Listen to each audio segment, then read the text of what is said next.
Most executives preparing for the CEO role are preparing for the wrong assessment.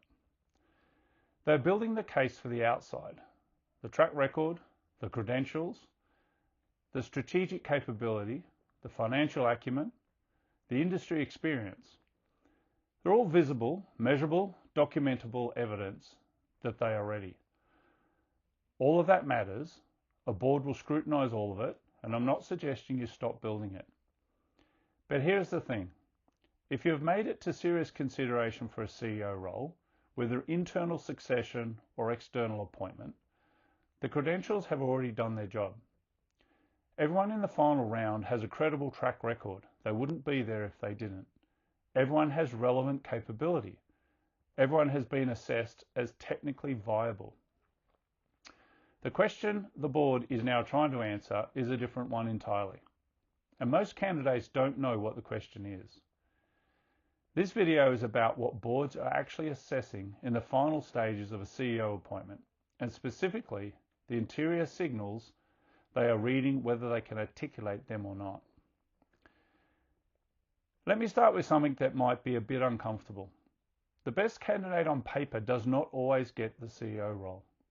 I've seen this play out from multiple perspectives. As a CEO who went through appointment process myself, as someone who has worked alongside boards during selection, and as a coach to executives who have been through this experience on both sides of the outcome.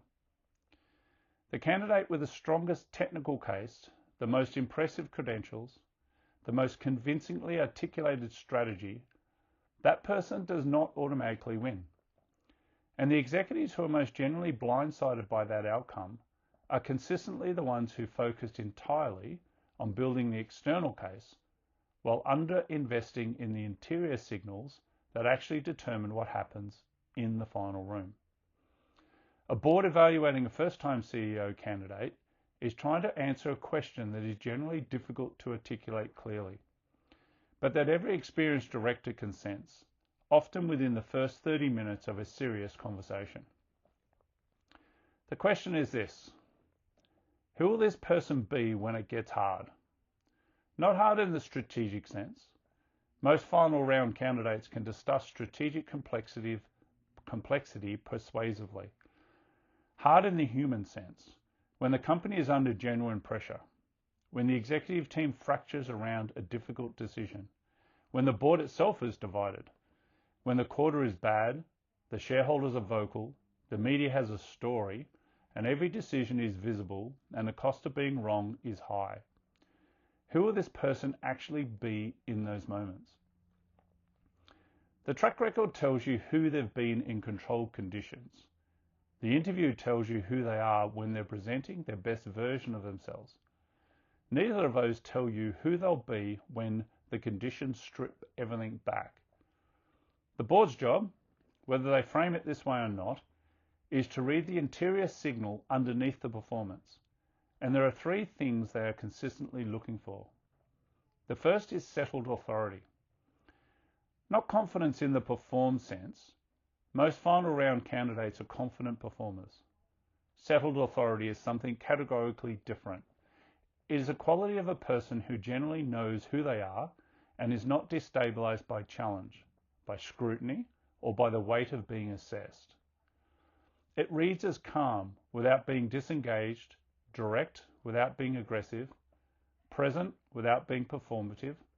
Most boards cannot articulate it precisely when asked, but they know it when it's in the room with them, and they know its absence even more clearly. The second is genuine self-awareness. Boards are increasingly sophisticated and increasingly deliberate about the risks of a CEO's blind spots. The candidate who can speak honestly about what they don't yet know, where they have failed, and what they generally learn from it, what they are still actively working on. That person signals something critically important. They signal that their self-image is not so fragile that reality can't touch it, that the gap between how they see themselves and how they actually show up is narrow enough to be worked with. That is a crucial signal for a board, and that is about to hand someone ultimate accountability with very limited ability to course correct if the appointment is wrong. The third is relational intelligence under pressure. How does this person handle challenge in the room? When a board member pushes back on their thinking, do they open up or close down? When an uncomfortable truth surfaces during the process, do they engage with it directly or manage around it? When they disagree with what they're hearing, do they say so with clarity and respect or with defensiveness and edge? The board will probe for this. Some directors do it deliberately and systematically. Most do it instinctively. What they are reading is whether this person will be generally coachable, responsive to board oversight, willing to be challenged, capable of maintaining the relationship through disagreement, or whether the CEO role will be the place their defensiveness lives, unmanaged and unchecked. Here's the problem that sits at the center of this. Most executives preparing for a CEO appointment are building the external case, strengthening the credentials, sharpening the strategy narrative, rehearsing the answers to the predictable questions they think they're going to hear, and preparing the evidence of capability. Almost none of them are developing the interior qualities that will determine the actual outcome in the final room. This is not a criticism of those executives. It reflects how the overwhelming majority of leadership development is designed. It works from the outside in. It builds knowledge, credential, and capability. It rarely goes underneath to the interior game. The patterns, the presence, the settled quality of self that a board can sense before the first substantive answer has been given. That gap between the external preparation most executives are doing and the interior development that actually determines what happens in the room is precisely the gap I built deep leadership to close. If you're in the serious consideration phase for CEO role or working toward being there, here is the honest question to sit with. Are you preparing the external case or are you developing the interior quality? Both matter. The external case gets you into the room. The interior quality is what the room is actually assessing once you're in it. The executives who get this right are not necessarily the most impressive on paper.